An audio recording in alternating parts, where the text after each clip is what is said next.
bull market is going to be on its way with the global liquidity index rising, and especially big news like this, friends. So Apple have announced it will soon open its payment chip to third parties. Pretty much, we are now confirming, friends, Circle USDC will be able to be used with your Apple iPhone.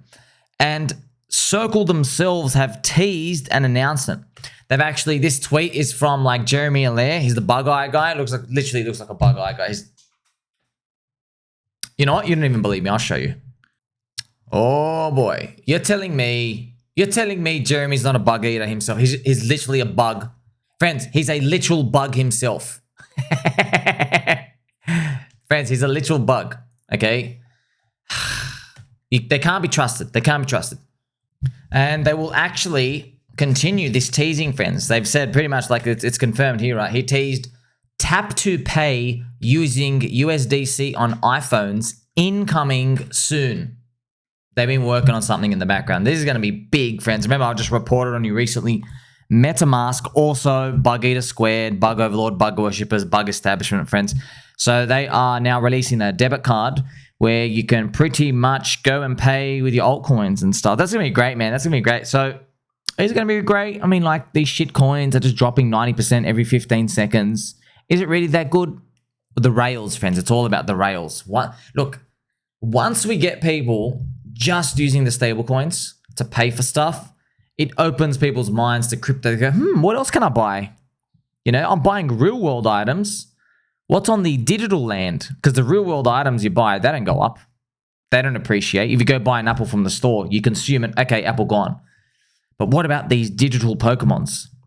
Digital poop coins flying to the moon and then people jumping in. You're buying tokens, entry tickets. It's amazing, friends, because you're buying limited space. It is literally real estate. It's digital real estate because you're buying, there's scarcity.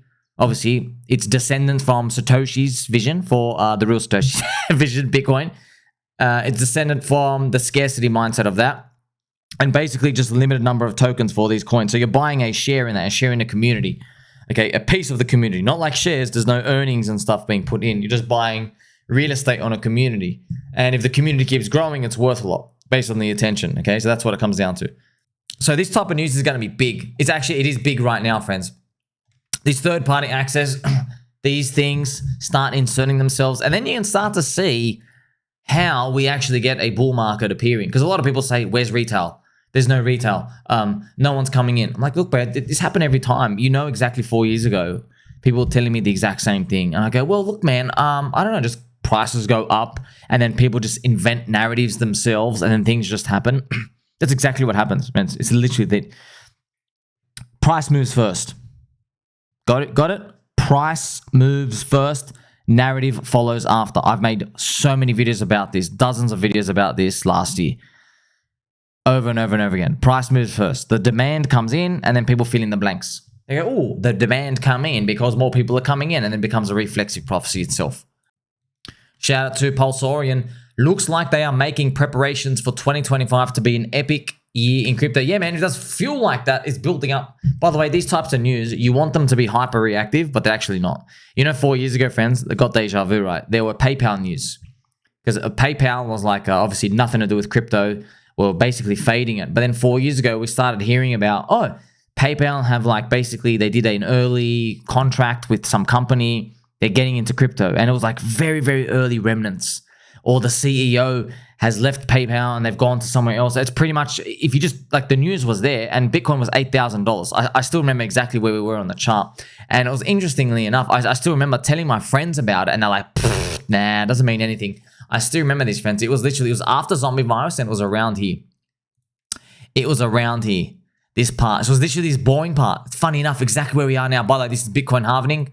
This is pretty much where we are right now. We're in this poopy part. We're hoping we're like right entering up here. And yeah, it was like, but same friends, right? Same friends. Like they don't remember it. They don't remember me telling me that. I remember telling them. I remember telling them like, oh, you know PayPal, right? Like they're worth 100 billion. And then that's a big lot of money back then, right? We weren't trillions yet. And they're like, oh, they're getting into Bitcoin and everything's going to be synced up. And everyone's like, oh, yeah, I've heard of PayPal. But then everyone just completely forgets it the next day. When did they start learning, though? they started learning and paying attention after Bitcoin does this giant rocket moonshot. Now it's 50K, and now everybody's like, oh, a country's going to adopt it. You see what happens, friends? The price moves first, everything follows later. All over Twitter as well, friends. People have been having fun with AI. Has AI gone too far? I love doing these segments. This is Kamala Krappus. She's pregnant with Donald Trump's baby. Man, these things, friends, they're getting intense. This AI stuff, these drawings, I mean, they're getting crazy, man. Think about it. Like, friends, they couldn't even do the fingers a year ago. What are they going to do next year? Proper video. The craziest ones that always blow my mind is there is auto translate on the videos, changing into languages. That's actually very exciting.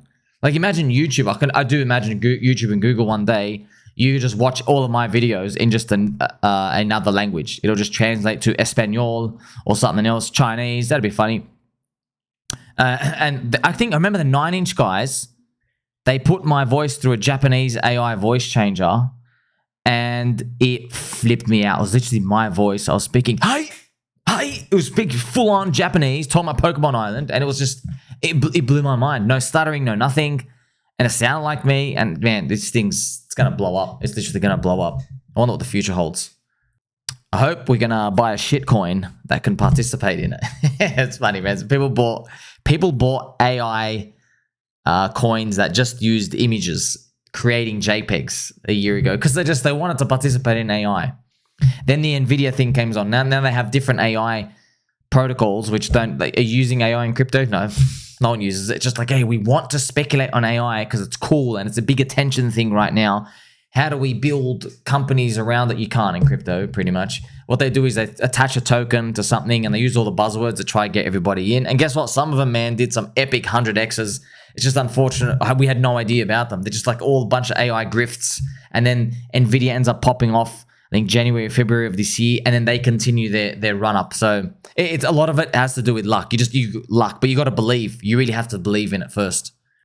Talking about believing, friends, a lot of people ask me about, family, real life. Like, hey, man, how sure are you of this crypto thing? I'm like, man, 4 years ago, we're having the exact same conversation, just the prices were even lower than now. How sure of I? You can never be 100% sure, but global liquidity rises, Tether market cap printing, has to filter down. Friends, I've gone through the global liquidity index. I mean, not off by heart. Okay, the balance sheet increases. It funnels to the euro dollar, which is US denominated bank accounts outside of America. They rise, and then the collateral rises after that. So it's a pyramid funneling down. Remember, so balance sheet of the central bank, you have the euro dollar, and then you have the collateral. They funnel in, and then from that moment, basically everything gets derived from that. What does that mean, derived? It's just that they basically push the money printer. These things basically expand like a balloon, and it gives borrowing power to all these other banks, and they can borrowing power or capital power, and then they can just basically hand out more loans, and people take on more risks because they're grabbing more loans. You've just increased the money supply once again, and they just use all these different tricks and manipulation and different 3-letter words. Like, oh no, it's in this account, not that account. It doesn't really matter. It's all the same thing, and eventually it does filter to crypto. It does filter the crypto, and we can actually see, friends, as charts I've actually got here, just to show you, as global liquidity is rising, look at this. See this, the blue's global liquidity rising. Tether's market cap also rises. So they print Tether. So what happens is, all those people giving out loans, well, they get their loans and then they go call up Tether and they're like, hey, we want to put $1 billion into crypto. And Tether's like, sweet, put it into this bank account. We'll give you $1 billion of Tether. And that's when they do the Tether print, $1 billion. That increases the size of the pie for all of crypto. So once you have a 3D view of all these rails, which I've been able to show you every single day, we show you up here 18 hours a day, friends, you get an idea of how it all works. But it all comes back to that money printer. That's it. We are scarce. US dollars aren't. They have to keep basically churning up the money printer. And they're not doing it to save crypto or anything. They're doing it to save the existing traditional fiat system, save it. But they're actually trying to kill it, which you'll figure out later on. Okay, what's it doing it right now, friends? What is it doing right now? Well, there you go. Tether, here we go. Once again, cranking up the printing. Tether's cranking up the printing. Liquidity index rising. All right. So that's what we're waiting to see if this does continue higher. It's going to have to continue higher because the US debt, 35 trillion, friends. They're printing money just to pay off the credit card loans. That's what basically the miraculous discovery of Raoul Pal, and it's one of the guys. I've got this guy's name when I made a global liquidity index video, basically in honor of him. when he put all the charts together and all the data. He's like, oh, I know what you governments are doing. You are just printing money to pay off the interest. The economy died in 2008. The whole world died in 2008. You guys are just paying off the interest now. And every 4 years, once inflation gets a bit too hot, you cut it back off. It's literally, friends, it's the life support. We're literally on life support, okay? Oxygen coming in, that's literally the money printer. Everything correlates up. Real estate goes up, stocks go up, gold goes up, everything goes up. And then crypto is like the hyper extension of that. And then we're in the risky part of the risk curve, right? Trying to get the biggest bang for your buck. Then when they turn off the money printer, we all collapse. Everything's dead. Then they're like, oh, turn on money printer again. Then it goes up again, up again. It's basically the market is learning money printer on, okay, throw the fiat. Money printer off, okay, grab the fiat. Everyone's going in sync. Everything in the world's correlated. Everything in the world's correlated. That's end of times stuff. The correlation is so reliant on the money printer. No one wants to take risk outside of it, and no one basically, yeah, so that's pretty much it. Everyone's locked in. Pretty much locked in until you get to the new system. Now, part of this inspiration that we see going around in crypto, friends, is this. Look at this. This girl, okay, look at this. My top spender on OnlyFans bought me my dream car. All right, so look at this. And then the comments, friends, are absolutely shitting all over this guy. Look at this. Imagine buying a girl her dream car and she just refers to you as her top spender. So like, man, this is like a lot of people, and they're rightfully to be agreed upon, that this is the most embarrassing thing of all time. Like, who are these simps out there doing it? But I've taken a new perspective on life. I used to look at them like, now I still say that. However, think about it from our crypto perspective. There are people out here willing to blow hundreds of thousands of dollars on a girl who doesn't want anything to do with them. She won't even reply back to them. It's probably like an Indian dude just pretending to be her on the OnlyFans, right? By the way, that's actually what for most of the OnlyFans is. They literally just, friends, it's literally just like a bot farm. You're not even talking to the girl. They talk like the girl. They're learning how the girl talks. That's it. They just have this bot farm. Everyone just, oh man, it's actually disgusting. So, and they make a lot of money, hundreds of millions of dollars for the OnlyFans as well. It's like it's big. Now, it inspires me for altcoin bags because there is people out there with a lot of money looking for something to belong in, looking for something to believe in. And if they are willing to blow that much money on that type of stuff, I wonder if crypto, the passion, the energy, remember we are just a digital country, if we're able to offer something different, makes them laugh, makes them cry. It's cult. Think about the cults. Think about Hex Pulse Chain. Think about something like that. You're offering people something different. They've never seen something like this before. The best part about crypto is it breaks all the boundaries. And I'm friends, I don't care. Like, oh, my neighbor might be the same nationality as me. I go, dude, I don't care. Okay, you're all in Litecoin and you're not pumping my bags. Okay, sweet. You are literally the enemy. You are the enemy. And if you are halfway across the world, you live on some little island, right? You're wearing my bags on your shirt. Sweet. Sweet. Come sleep on my couch. It literally is like that, friends. It's teams. It's international teams. And the best part is there's no geography. That's the best part, man. We've never seen anything like that, by the way. If football teams or like soccer teams, rugby, whatever it is, okay, there's always geography. Olympics, okay, you're on this piece of island, that guy on that piece of island. Sweet, go fight each other. There is that. Or like, oh, okay, yeah, you're white, they're white. You're black, you're black. You're Asian, they're Asian. You know what I mean? Like everyone separates themselves like that. But in crypto, we don't have that. In crypto, we're wearing these internet tribe flags, these tickers. We're making memes. We're making these different communities. And it's people's personality quirks, right? It literally, we've never seen anything like it. It's literally a digital revolution. Everyone's moving digital. That's what it is, okay? So how does that play out in the future? We're probably witnessing it right now. You're seeing things like meme coins appear, right? And then the memes hit everybody all around the world like, wow, we all love dogs. Dogecoin and SHIB, you see? So you roll this out forward, friends, and I really do believe in the moonshot potential of crypto. That's where we're going towards. But no, look, people can see it, but do you really believe in it? Okay, so that's what it comes down to. Obviously, if we're holding, we do believe. But there's only one cure for all the problems, and that is buying at a cheap price. See that? You see that, friends? buying at a cheap price. Now, holding is the same as buying. So if you're already in, okay, sweet. We just keep holding every day. Takes days, weeks, months. Everything eventually reprices higher. Eventually. Okay. Buying at a cheap price can cure a lot of your future problems. That's literally what it comes down to. Buying and holding at a cheap price.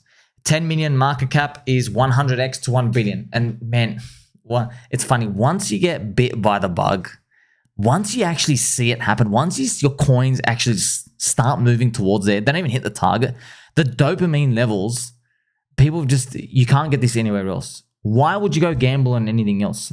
You know, even I've noticed, friends, try and go play another video game when there's no money on the line now.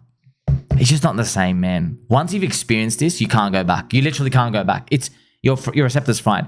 There's a whole new level of speculation, gambling, risk, reward, and then time spent. Yeah. Even I think like, hey, time away from crypto, I'm still always thinking about that market and that game, man. Because you know, mate, there are gems everywhere. When these bull market comes around, when this global liquidity index starts pumping and everyone starts to see it, and then the reward starts paying off, how is anybody out there wasting their time in other things? How are they ever meant to process that?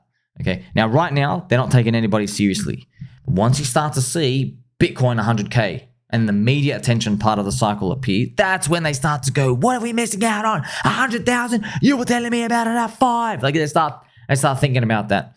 As crypto's total crypto friends, the index, right, yeah, it's about 2 trillion right now. Okay. So the total whole industry is around 2 trillion, but you got to think about what happens when we unlock more top signals and people bullish at 7 to 10 trillion. Man, that's more houses, more cars, more media, more countries adopting, and they know the price. They all know everybody knows the price. What I've noticed, people who don't know crypto, they have nothing. They still don't know what is a Bitcoin, how does it work, how's it all put together? Why can't you copy paste it? Right, all these simple questions. It's just because they're not looking at it every day. They still all know that Bitcoin price, and it will induce FOMO. It's basically Satoshi was writing about it since literally day one. And as this thing keeps coming up, and they see more and more people get rich without them, they're gonna have to come in. They got no chance. Okay, they have no chance. What would you do on the sidelines, by the way? You're gonna keep working your wage job and get destroyed by purchasing power? We'll see. Make sure you like, subscribe. Catch you in the next one.